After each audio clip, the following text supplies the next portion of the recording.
Tottenham fan growing up, so it'd be a little bit like you guys going to work for, if you're a Liverpool fan, Virgil van Dijk or something like that. He was a centre-back for Tottenham in the 90s, so that was a bit of a dream for me. And I got to be able to watch then how first teams operated, how they worked week to week, which was fascinating for me at the time. I went from Northampton to Luton. Have you heard of Luton Town? We had a brilliant spell of going into the Premier League, which was fantastic, and now they're fighting relegation at the bottom of the Championship to try and avoid going into League One, unfortunately, but hopefully they get out, and hopefully... I was at Northampton in 2003 till 2006, 7, something like that, something around 2008. Sorry. You did? Yeah. What did you do? Samo, yeah. He was there when I was there. Yeah, that's it. He was there for a long time. In fact, he's still there, I think, isn't he? I think he might still be there. So Scott McLaughlin's the one I picked up on at the bottom there. He taught me about triggers and cues. So where you're talking there about your first touch being so important, he taught me about reading triggers and cues. So when I'm looking at somebody's body shape who's going to pass me the ball, what tells me about my timing of movement? What am I looking for from that player? Brilliant. So spot on. So if he takes a first touch and looks up, that's where he needs to see what from me? My movement to where I want the ball. So he taught me about triggers and cues really the first time in the game that I'd really heard about those, and that was 22 years ago now.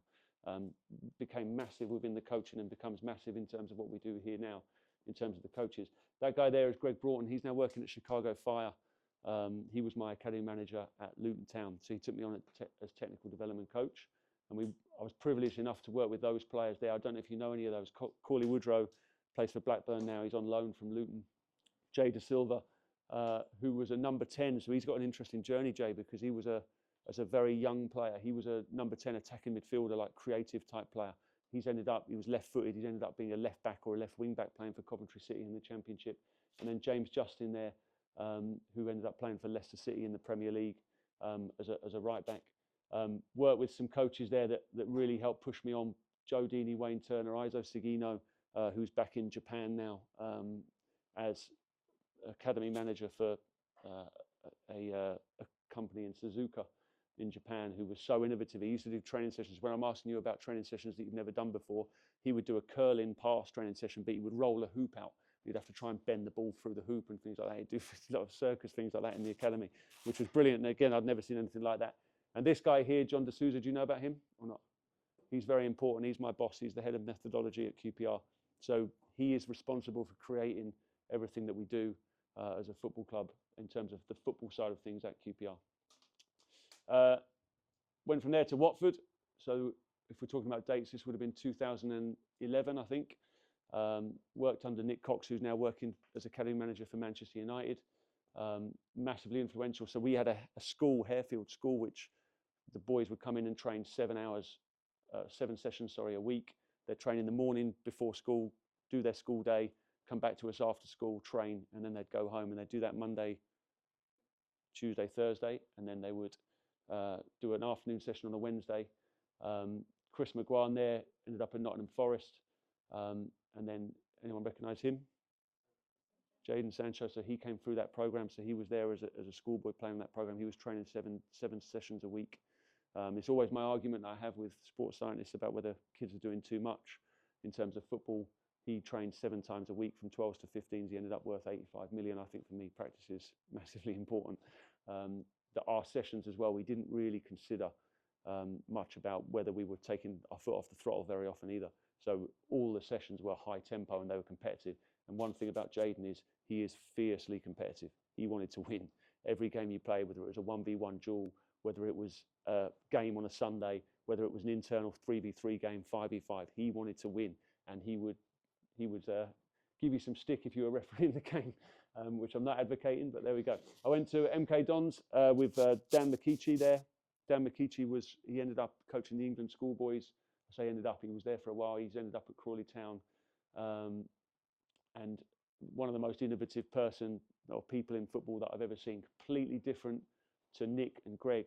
But that doesn't mean that this was good and that was bad, or that was good and this was bad. They were very much about structure, doing things properly, all those sorts of sides of things, whereas Dan was much more about freedom and playing. So you'd play a game and you wouldn't know what formation. What formation do you play in your clubs?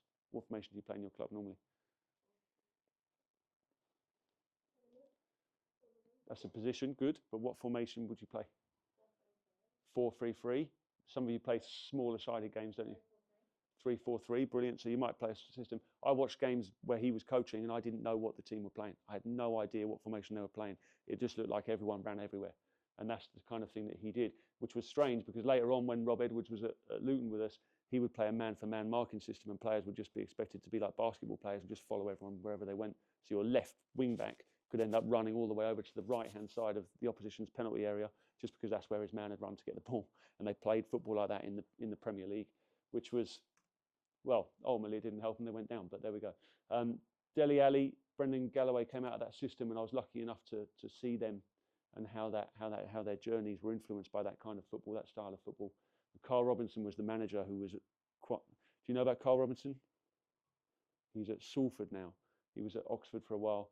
He is play football, play football, play football. So much so that he'd have two centre-backs, take off his two centre-backs and put on two central midfielders if they couldn't get out and build from the back. I've seen him do that in championship football matches. So again, it tied in massively.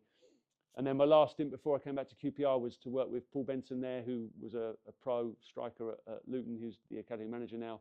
We were lucky enough to work with those players there, Zach Nelson, Josh Nerville on the right, and Ed McJanet. So Josh Nerville, listen, you're going to have different types of players in football. Josh Nerville was a player who was physically exceptional, but awful at football. So he came to us at 10 years old, couldn't play football, couldn't pass, couldn't trap a bag of cement, but he could run. He could really run, and we took him, worked with him.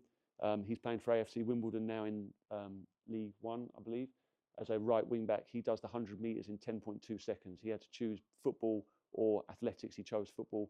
That athleticism, that base in athleticism, gave him enough grounding that when he added the technical tools to his game, he became a professional footballer. Ed McJanet on the left there in the Lecce kit. He got sold to Lecce as a 19-year-old for 150 grand a couple of years ago. He was the other side of the coin. So at 10 years old, he was a technician, but not so great athletically. So he wasn't a great runner. But what I said to him was, well, a sports scientist came up to me when he was 18 and he said, have you got any idea why Ed McJanet keeps doing one extra run? Every time we do runs, he does one extra run. And I went, when's he do that? He goes, every time. He goes, if I ask him to do 10 of these in the gym, he does 11. Why does he do that? And I'd said to him 18 months before, don't cut the corner off. If you get told to do 10, don't do 9. If you get told to do 5 runs, don't do 4. Do 1 more, because then you're always getting 1 extra on everyone else. You're always building a little bit more than everyone else. And he was still doing that 18 months later. So because he had that capacity to learn and go, right, this is what I need to do to become a professional footballer, that's how he made it. He made it because he was physically fantastic and he could put the technical bits on his game. He made it because he was a massively great learner. And then off the back of that, Luton, working with Danny Hilton, and the one in the bottom right-hand corner there is Yunus Kabul, at the very start of their coaching journeys and having an influence, hopefully, on them moving forward. Jordan McCann is the guy in the Blackburn jacket there. He came into us as a sports science intern, so he didn't have a job. He was working in sports science, worked really, really hard, ended up as head of coaching at Blackburn, and he's now at Arsenal running their schools program over there. And then this is the next part of my journey, so coming into QPR. So, very quickly, speak to the person next to you. All I want you to do for the next minute is think about this question. What is a methodology? Very quickly, you've got 1 minute to come up with your answer. What is a methodology in football?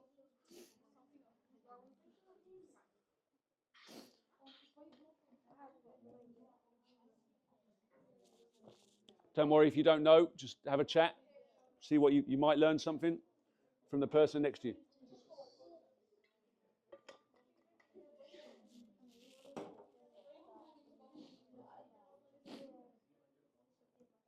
30 seconds left to come up with an answer.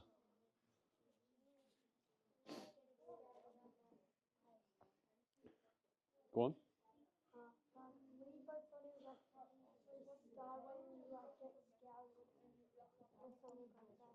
Okay.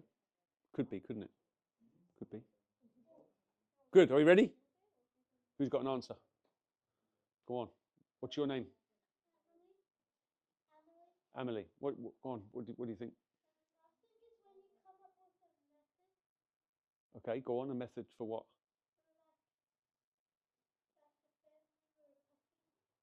Brilliant answer. So a method for how we defend, how we attack. That's definitely part of the methodology. Good. Anyone else got anything extra? Go on. What's your name? Sorry. Christian. A process to achieve an objective. That's a brilliant answer as well. So we've got defending and attacking, potentially, how we do that, and a process. Go on. A process to achieve an objective. Fantastic. What might the objective be? Get out thousand dribbles. Could be, as an individual, couldn't it? What might be our objective as a football club?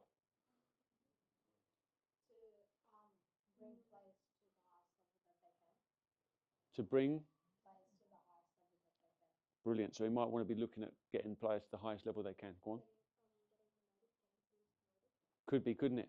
That would be in our interest. We get 170 million pounds if we go up to the Premier League. So that would be in our interest if we go up there, wouldn't it? I bet you I don't see any of it. Yeah, go on. Could win the league, and that would get us promoted as well. Fantastic. Good. Anyone else? Some really good answers. Go on. Keeping the players healthy. That could be a part of it, couldn't it? That links in. Someone else did something earlier on. That links into the sports science side of things, definitely. So look, in the dictionary, it's that a system of methods used in a particular area of study or activity. So for us, we're trying to make something that's a clear method for us to get players from here to here, from academy into the first team, from girls' academy into the women's first team, whatever it is, and it encompasses all those areas. So the first team should play a very similar style of football to the academy, the women's first team, and the girls' academy. The idea is that John's job, who I put on the screen earlier on, is to ensure that that's happening as closely as we can. We're not trying to look to do that to the detriment of the player, though. So if the first team decide they've got Liverpool in the cup, for example, and they decide, well, we're going to have to sit in and defend here, that doesn't necessarily mean that we do that in our academy at the weekend, but we're going to see a lot of things that cross over between what the academy actually do and what the first team are doing, not only on the pitch on match day, but in their training methods, how they work, all those bits. So it's to try and bring those bits together. So mine and John's job is to make sure that this happens within the club. Something that's huge for us, and we were talking about it at the start there, is very difficult for Kieran and Darius this morning because they don't know you as individuals. So they might have started to learn about you today, but they didn't know you coming into the session, so they just had to coach a session today. When we've got the players in here, we believe that we've got to coach the players and not the session. So we're not just listing out a load of key factors to say, right, here it is, do this, do that, because that's what's on my sheet. We're trying to make sure we coach the individual players and what they need to go forward. So they're the areas that we're going to focus on in terms of training. We focus on winning game model. So the game model is tactical. So what does tactical mean? What's tactical? Brilliant, brilliant. That's a great definition. So moving. So it might be where you move to, what your pitch geography is like. Where do I have to go to get on the ball? Those sorts of things. Yep. Anything else? Yeah, like tactics, Go on. how you get the ball to the goal. Brilliant. How you get to the ball to the goal. Good. Anything else? Anything else tactical? Go on. Maybe how to do this to achieve what you need to do on the field. Brilliant. So we're coming back to Christian's point about trying to achieve an objective, aren't we? So yeah, tactical, absolutely. So what's the difference between tactical and technique then? What's technique?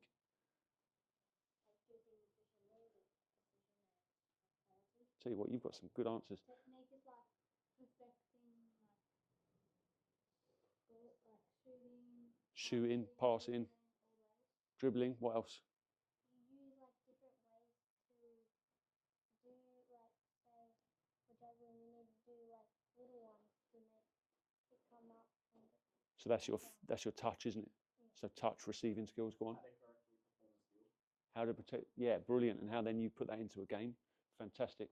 So technique. The other areas for us are winning performance. So winning performance for us is sports science, physical side.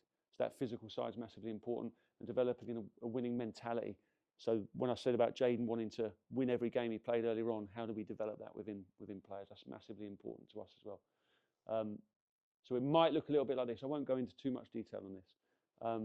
But every session is structured basically to give the players all four of those components. So we try and give the players every area. We try and give them some technical work, some tactical work, some physical work, and some mentality work, and they have that every time they come in. So if they come in 3 times a week, which they do, hopefully, and play at the weekend, they hopefully get all of those bits every time they come in to try and build it as we go forward and move along.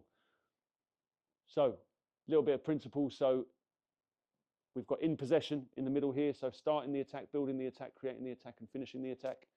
What do you think these two lines are here? This one and this one. What's that? Forward runs and recovery runs. Brilliant. When might that be in the game? Brilliant. See, I didn't even need. I knew you lot would get that because you're clever. I can tell. So recovery runs, forward runs, transitions. Brilliant. So transitions is going to underpin everything. When we're going forward, we have to be aware that what might happen.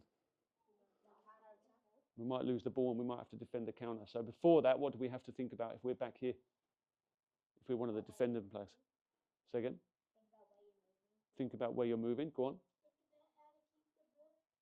Yeah, definitely think about how to keep the ball. If we do lose it though, what's now going to happen? So we've got to make sure we get back really quickly. Good. And then in defending, press to stop because we've got to stop them from scoring in our goal. Create the press. So timing movements to go and press the ball and press to score. Can we nick it in here and be clever to go and score goals in here off the press in the final third? So very quickly, hands up if you can think of a skillful player, because the purpose of all of this is to try and develop skillful players, isn't it? Go on. Now we'll go with you because we haven't had much. Josh, go on. Like a smart player, who makes the decision. Like who? Jude Bellingham, he scans a lot and he knows like what decision to make, whether the pass or like shoot. Brilliant. So Jude Bellingham. Let's go to the back row. Anyone else on the back row? On the back row. The front row have answered a lot. Brilliant. Go on, like who? Neymar. Fantastic. Anyone else? Because he's fast against defenders. Brilliant. Is he just fast? No, he's also a good shooter and a really good dribble. Brilliant. So listen, when I'm putting this together, I'm thinking, yeah, skillful players, Neymar, Messi, Ronaldo. Doué, has anyone heard of him playing for PSG now? He's exciting. I like that, Doué. But does it also mean these players? Van Dijk, is he skillful? Yes. Why is he skillful? Go on. He's skillful with his body, and his body and his strength is a massive trait for his position because he's a defender, so he needs physicality. Brilliant. So he might not nutmeg as many people as Neymar, but he's got his own skills, hasn't he, for his own position. Is he skillful? What does he do really well? What's he skillful at? Unbelievable. The reaction time is unbelievable. If you had a shot against him and he really went for it, you would be amazed at how quickly he moves. Chris Wood, is he skillful? This wasn't part for you guys, by the way. I know he's New Zealand, but Chris Wood, is he skillful? What, do we know who he is? You don't know who he is? He's the one that lives closest to you. Oh, okay. I thought you might know who he is. Chris Wood, he's having the best season of his life at the moment in the Premier League, banging in goals. He's a striker. So what we're asking the coaches to do is to spot the little gems. We talk about spotting the little gems, or we're going to be talking about spotting the little gems. Try not to just coach the session. Try and coach the individuals within here. And we give them loads of feedback. So I'm very geeky with this stuff. I'll stand on the side and I'll give them loads of information on how long the ball spends rolling in the session and how it doesn't stop. This is from our average stats recently. 54.6% is too low for me. So we're going to try and get that number a little bit higher. How they talk to the players. How do you get players to think about things and pull them in and ask them questions rather than just telling them what to do all the time. Areas of interventions, what they actually do. And there's loads more to go with this, but I won't bore you with loads of that. What we're going to do is we're going to have a quiz. Is that good? Yeah. And there's high stakes for the quiz. So I thought we'd get a prize for the quiz. So stand up. You're playing for a Mars bar. Not a Titan bar, a Mars bar. I went the whole hog. Do you want to play? You can play, but you might have to give the prize away if you win. So stand up. So make sure you stood up. Everyone okay to stand? No one's got a broken leg or anything like that, have they? Everyone all right? Good. So here we go. Question one. Question one. You've been at the club for how many hours now? Hang on a minute. Don't shout out. So when was Queen's Park Rangers Football Club founded? What I want you to do, and this is how we're going to eliminate people, is put your hands on your head if you think the answer is 1882. Put your hands on your tail if you think the answer is 1892. So heads or tails. Good. Everyone voted? Good. If you said head, you can remain standing. If you said tail, you can sit down. No cheaters. No cheaters. The coaches can help me. The coaches can help me. Good. We'll move on. You can put your hands down. Fantastic. Next one. What's the nickname of QPR? If you think, don't shout out, because if you tell everyone, they're going to know. If you think it's A, the hoops, put your hands on your head. If you think it's B, the trotters, put your hands on your tail.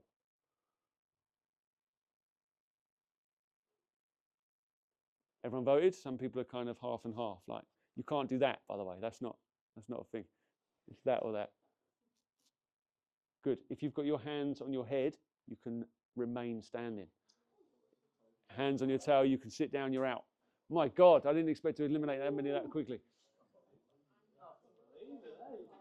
Why are we called the hoops? The blue and white, so they're like hoops, aren't they? The blue hoops, they're trotters. I don't know what that means. We've eliminated a few there. So, next question. Which year did QPR last play in the Premier League? If you think it's 2000, if you think it's 2012, put your hands on your head. If you think it's 2014, put your hands on your tail.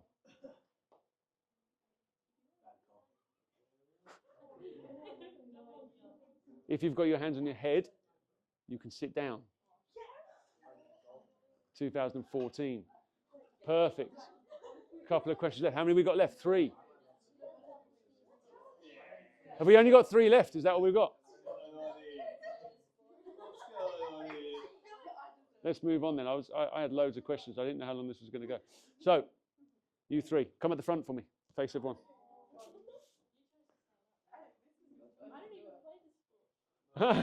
So what are your names, sorry?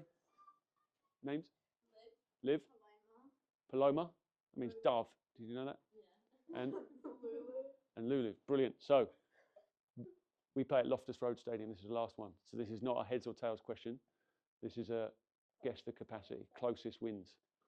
So what is the capacity of Loftus Road Stadium? Have a think.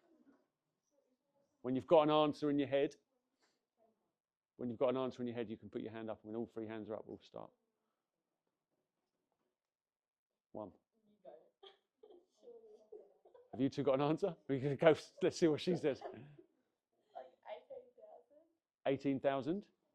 Go on. Is it like 20,000? 22. The answer is 18,439. So give Lulu a round of applause. There's a Mars bar. Thank you so much. Enjoy. It might be lunch in a minute, so I don't know if you can have that yet, but well done. You've had lunch already? I haven't. Let's have a look. Oh, 1 o'clock, bang on. So, thank you very much. Listen, hopefully next time you come, we'll have some video and stuff. I've only been doing this job since December. John's only been here since July. So there's been a lot of change in a very short space of time at this football club. So hopefully in a few years, we'll have loads of other things we can show you that demonstrate why we're doing what we're doing. Is there any questions regarding any of that or anything else that you want to know that I might know, having been at the club only 4 months? It's no problem if not. Can I ask a question, Dan? Of course you can. So in the learning styles, what's transmission? Yeah, good question. So command obviously instructional. Transmission is giving you some information. So it might be the player keeps running off your shoulder. We've not really done a lot more than that. We've just given some information. The coaches tend to, their bias is for that in command. So they're sort of more push styles. We're saying, have a think about how many pull styles you're using, where we're asking questions and trying to get the kids to think about what they're doing. If you see the kid go like that, for me, that means that he's thinking about what he's doing, or she is. So it's important. Good question. Anything else? No. Thank you very much indeed for listening. Hopefully it wasn't too boring. What have you got next? Do you know?